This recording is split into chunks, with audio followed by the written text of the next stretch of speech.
Civil Code of the Philippines, Title 7, Easement or Servitudes, Chapter 1, Easement in General. Section 1, Different kinds of easement. Article 613, an easement or servitude is an encumbrance imposed upon an immovable for the benefit of another immovable belonging to a different owner. The immovable in favor of which the easement is established is called the dominant estate, that which is subject thereto, the servient estate. Article 614.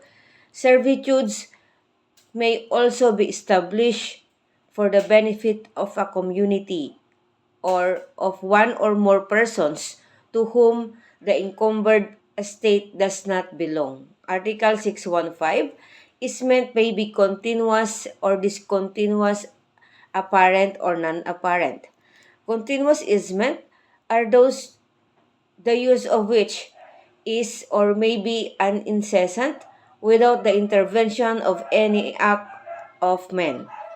Discontinuous easement are those which are used at intervals and depend upon the acts of man. Apparent easement are those which are made known and are continually kept in view by external signs that reveal the use and enjoyment of the same. Non-apparent easement are those which show no external indication of their existence. Article 616. Easement are also positive or negative. A positive easement is one which imposes upon the owner of the servient estate the obligation of allowing something to be done or of doing it himself. And a negative easement, that which prohibits the owner of the servient estate from doing something which he could lawfully do if the easement did not exist. Article 617. Easements are inseparable from the estate to which they actively or passively belong. Article 618. Easements are indivisible. If the servant estates is divided between two or more persons, the easement is not modified, and each of them must bear it on the part which corresponds to him. If it is a dominant estate that is divided between two or more persons, each of them may use the easement in its entirety without changing the place of its use or making it more burdensome in any other way. Article 619. Easement are established either by law or by the will of the owners. The former are called legal and the latter voluntary easement. Section 2. Modes of acquiring easement. Article 620. Continuous and apparent easement are acquired either by virtue of a title or by prescription of 10 years. Article 621. In order to acquire by prescription the easement referred to in the preceding article, the time of possession shall be computed.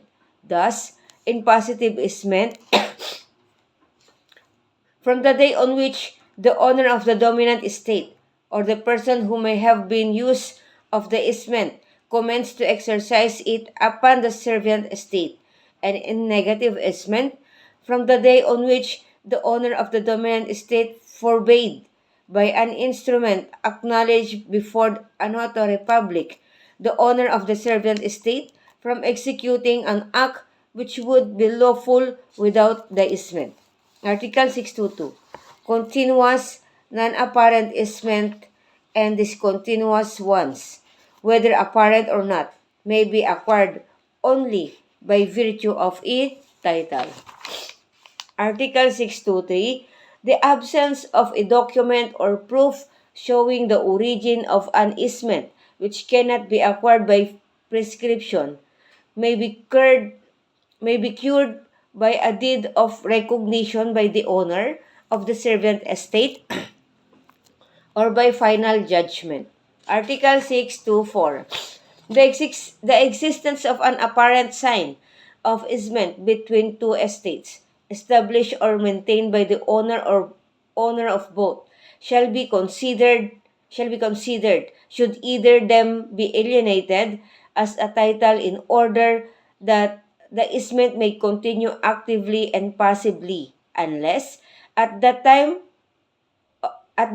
the ownership of the two estate is divided.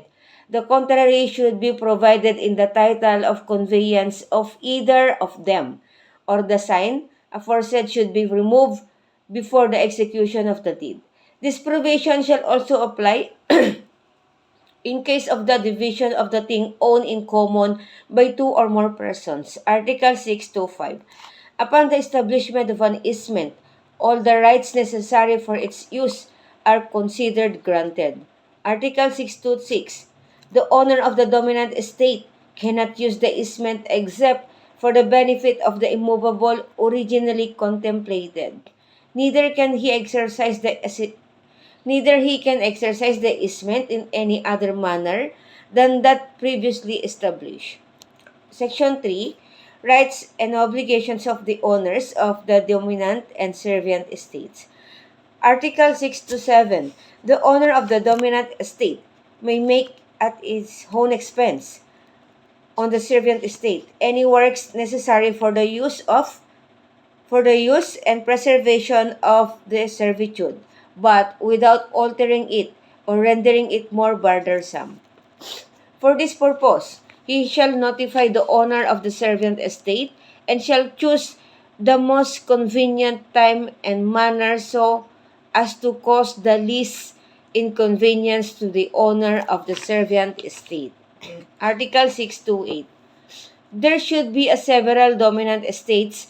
The owners of all of them shall be obliged to contribute to the expenses referred to in the preceding article, in proportion to the benefits which each may derive from the work. Anyone who does not wish to contribute may exempt himself by renouncing the easement for the benefit of the others. If the owner of the servant estate should make use of the easement in any manner whatsoever, he shall also be obliged to contribute to the expenses in the proportion stated, saving an agreement to the contrary. Article 629. The owner of the servant estate cannot impair in any manner whatsoever the use of the servitude.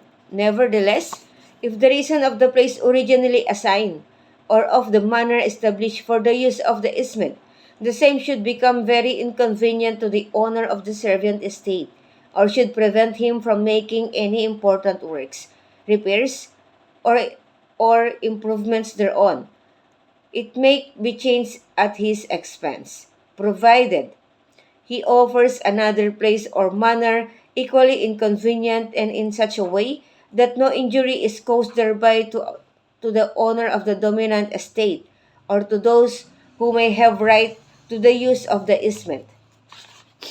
Article 630. The owner of the servant estate retains the ownership of the portion on which the easement is established and may use the same in such a manner as not to affect the exercise of the easement. Section 4. Modes of extinguishment of easement. Article 631. Easement are extinguished 1. By merger in the same person of the ownership of the dominant and servant estates. 2. By non-user for 10 years, with respect to by non-user for 10 years, with respect to discontinuous easements.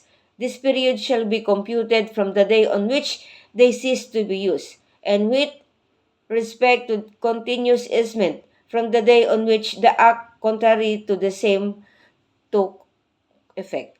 Article 3. When either or both of the estates fall into such condition that the easement cannot be used, but it shall revive if the subsequent condition of the estates or either of them should again permit its use, unless when use becomes possible, sufficient time for prescription has elapsed in accordance with the provisions of the preceding number. Number 4, by the expiration of the terms or the fulfillment of the condition, if the easement is temporary or conditional. 5, by renunciation of the owner of the dominant estate. 6, by the redemption agreed upon between the owners of the dominant and the servant estate. Article 632. The form or manner of using the easement may prescribe as the easement itself. And in the same way, Article 633. If the dominant estate belongs to several persons in common, the use of the easement by any one of them prevents prescription with respect to the others.